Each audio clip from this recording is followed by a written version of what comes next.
Train to improve your quality of life. Looking good is just a bonus on top of better health.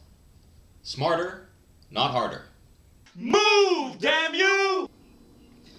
Now, almost everybody I've talked to so far has pretty much been active more or less their entire lives. But what about those who are still relatively new to this whole moving about business? Fortunately, I have found such a man who has turned his life around on his own. So, coming all the way from Jersey, my good friend, Ching.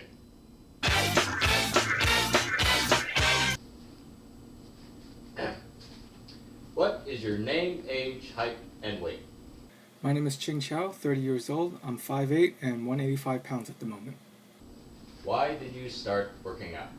Well, you probably expected me to say that I'm concerned about my health or something to that effect, but it's much simpler than that. I was just tired of being tired all the time. I weighed about 260 at my peak, and when you're carrying all that weight around, it's exhausting to do anything physical. It gets worse in the summer because as soon as I start moving around, I begin to sweat. It's very uncomfortable, especially in social situations. How has it changed your life? Anything involving physical activity is much easier now. For example, I don't get winded when I climb a flight of stairs as easily as I used to. I can do things on a hot summer day and not worry about being drenched in sweat. It's a lot easier to shop for clothes, which is also nice. Mm-hmm. So what is your routine like? What do you find works for you?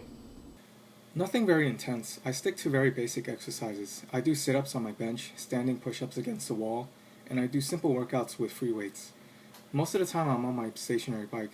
I have it set on a low resistance, so it's kind of like I'm riding on a flat surface, and I pedal at a leisurely pace. I'll be on it anywhere from 30 to 60 minutes. How often do you work out?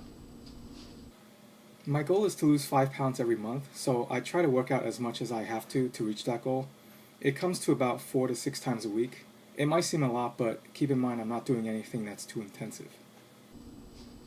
What is the biggest obstacle you have that gets in the way of exercise? Laziness. Sometimes I just don't feel like doing anything, but the lethargy usually goes away after 5 to 10 minutes of exercise. The other is food. It's hard to stop eating when there's food in front of you, and most of us have all been conditioned by our parents to clean off our plates. What changes did you make to your diet? I cut all my portions in half. For example, I used to eat a whole sub for lunch. Now I eat half for lunch and save the other half for dinner. Other than that, I didn't change my diet, nor did I cut anything out of it. I feel that if I can't eat what I like, then my diet would ultimately fail. What are you most proud of in terms of your progress? I weigh myself every day, and although my weight fluctuates from time to time, it's very nice to see it steadily go down. At the end of the month, it's a great feeling to see that I've accomplished my 5 pound a month goal, and it feels even better to know I've been able to do it every month for a whole year. What's the best advice you can give to someone just starting out? Don't be over enthusiastic and exercise until you drop.